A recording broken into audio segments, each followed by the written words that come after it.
ప్రార్థన చేసుకుందాం. స్తోత్రం స్తోత్రం తండ్రి. నేను ఇప్పుడు వాక్యం చెప్పబోతుండగా మీ ఆత్మతో నన్ను నింపి వాక్యం విన్న ప్రతి బిడ్డ యొక్క హృదయంలోనూ నూరంతల ఫలం దయచేయమని చిన్న ప్రార్థన నజరేయుడైన యేసు నామములో అతి మిక్కిలి వినయపూర్వకంగా బ్రతిమలాడి వేడుకుంటున్నాను తండ్రి. ఆమెన్. ఈరోజు మనము ప్రకటన గ్రంథము 9వ అధ్యాయము 1 నుంచి 4 వచనాల వరకు ధ్యానించుకుందాం. 5వ దూత బూర ఊదినప్పుడు ఆకాశం నుండి భూమి మీదకి రాలిన ఒక నక్షత్రమును చూచితిని. అగాధము యొక్క తాళపు చెవి అతనికి ఇయ్యబడెను. ఎప్పుడైతే ఈ 5వ దూత బూర ఊదడం మొదలుపెట్టాడో వెంటనే యోహానుకు ఒక దర్శనం కనబడుతుంది. ఈ 5వ దూత బూర ఊదినప్పుడు హాని తీసుకుని వచ్చాడు ఒక వ్యక్తి వస్తున్నాడు. కానీ యోహాను చూస్తున్నప్పుడు ఒక నక్షత్రంలాగా కనబడింది ఆ దృశ్యం. అంటే ఆకాశం నుండి భూమి మీదకి రాలిన ఒక నక్షత్రమును చూచితిని. ఆ నక్షత్రము యోహానుకు ఒక వ్యక్తిలాగా కనబడ్డాడు. అందుకని ఆ తర్వాత వచనంలో మార్చేశాడు. అతను అన్నాడు. ఆ నక్షత్రం ఎవరు అంటే ఒక వ్యక్తి. ఆ వ్యక్తి మనిషి కాదు, దేవదూత. అగాధం యొక్క తాళపు చెవి అతనికి ఇయ్యబడెను. అక్కడ నక్షత్రంగా కనిపించిన దేవదూత పడ్డాడు అంటే భూమి మీద రాలాడు. భూమి మీద పడ్డప్పుడు భూమి మీద మనుషులందరూ ఉన్నారు. అయితే భూమి లోపల అగాధం ఉన్నది. అగాధం యొక్క తాళపు చెవి అతనికి ఇవ్వబడెను. అంటే రావడం తను ఒక తాళం పట్టుకుని వచ్చారు.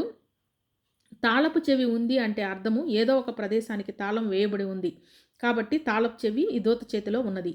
అగాధంలో దేవుడు దాచి ఉంచిన కొన్ని విషయాలు ఉన్నవి. ఆత్మీయ లోకంలో జ్ఞానంతో మనం ఆలోచిస్తే అవి అర్థమవుతుంది.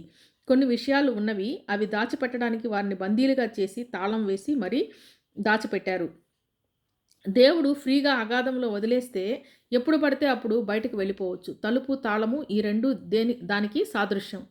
అందులో నుంచి బయటికి రాకుండా బంధించడం. ఈ అగాధంలో ఉన్న కొన్ని ఎలిమెంట్స్ని అక్కడ నుండి బయటికి రావడానికి వీలు లేకుండా ఒక ప్రదేశంలో తాళం వేయబడి ఆ తాళపు చెవి దేవుని దగ్గర ఉండగా అది ఒక దూత చేతికి ఇవ్వబడింది.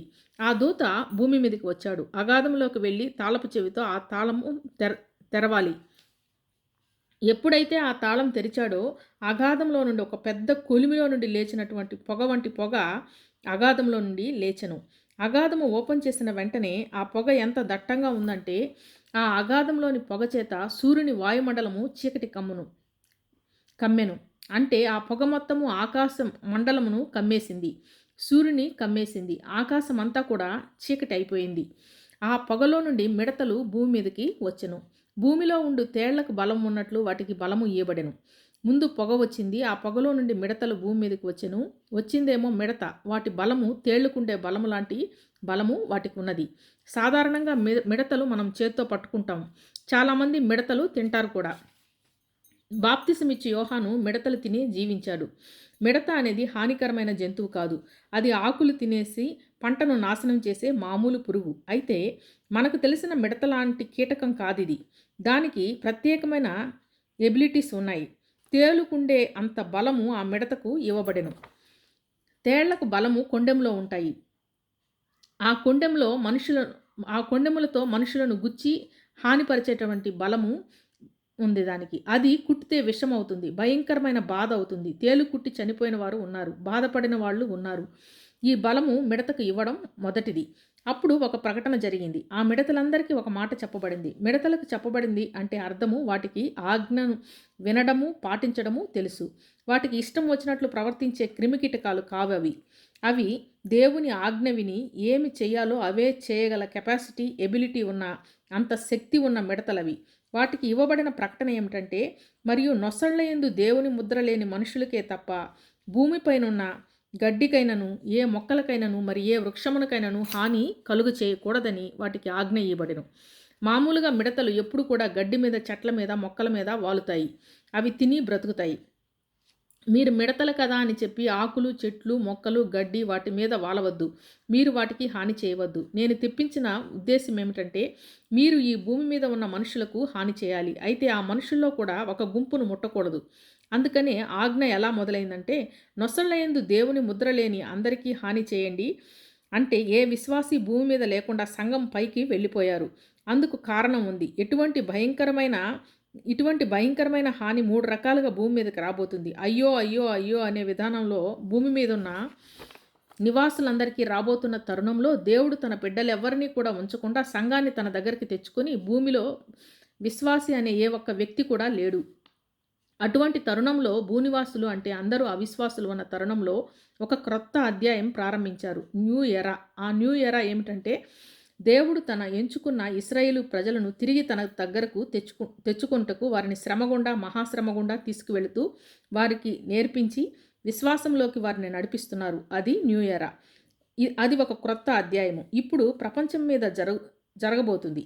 అది మొదలైనప్పుడు అయితే ఒక గుంపును దేవుడు ముందుగా ఎంచుకున్నాడు. వారి యొక్క లోపల ఉన్న దైవభక్తి వారిలో ఇంకా ప్రభు అంటే విశ్వాసం లేదు. కానీ వారు ఎంచుకొని వారి మీద ముద్ర వేసినప్పుడు ఏం జరిగిందంటే మొదటి ఫలంగా వారు వచ్చారు. అందుకని దేవుడు ఏమంటున్నారంటే 144,000 మందికి నేను హాని చేయను.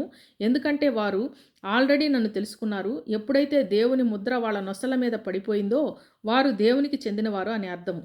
వారికి ముద్ర ఉంటే పంపించబోవు హాని వారికి చేరదు. నిర్గమకాండంలో మోషే ఐగుప్తు నుండి బయటకు వచ్చినప్పుడు దేవుడు చెప్పారు, ద్వారబంధరముల మీద నీవు ఆ గొర్రెపిల్ల రక్తాన్ని మీరు పెట్టినప్పుడు ఆ మరణదూత దాటి వెళ్ళిపోతుంది. అంటే ఇశ్రాయేలుల ఇంటి మీదకి దేవుని ముద్ర వేయబడింది. ఆ దూత ఐగుప్తులో ఉన్న అనేక మంది అన్ని జనులను పిల్లలను చంపివేయడం జరిగింది. ఇశ్రాయేలు ఇంటిలో మరణం రాకుండా దేవుడు ఆ ముద్ర వేసి తప్పించారు. అదేవిధంగా 144,000 మందిని ప్రత్యేకపరిచి మిగిలిన భూనివాసులందరూ మీద కూడా ఒక హాని రప్పించబోతున్నాడు. అందుకే ఈ మిడతలు వచ్చిన తర్వాత వాటికి ఒక ఆజ్ఞ ఇవ్వబడింది. నేను ప్రత్యేకించి ఒక ముద్ర వేసుకున్నాను నా బిడ్డలకు.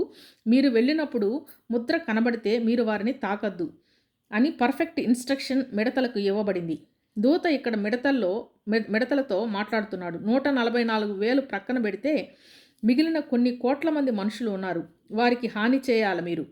పెండ్లి కుమార్తె సంఘమైన మనము అన్ని జనుల్లో నుంచి వచ్చిన వారము మనము కనుక ఒకవేళ మనం ఆ సమయంలో భూమి మీద ఉంటే అవి మనల్ని కూడా హాని చేయాలి. ఎందుకంటే వాటికి ఆజ్ఞ చాలా క్లియర్గా ఉంది. 144,000 జనాంగమునకు తప్ప అని ఉంది. అవిశ్వాసులైన వారు వాటి చేత కుట్టించుకొని ముందుకు వెళుతూ దేవుణ్ణి విసర్జించి అలాగు శిక్షకు పాత్రలవుతూ ముందుకు వెళతారు. బహుకొద్దిమంది ఇశ్రాయేలు ప్రజల్లో కొంత భాగము, మానవుల్లో బహుకొద్దిమంది వీటిని కుట్టించుకుంటూ బాధపడుతూ కూడా దేవుని విశ్వసిస్తారు రానున్న రోజుల్లో. దేవుడి చిన్న వాక్యాన్ని మన వినికిల్లో దీవించునుగాక. ఆమెన్.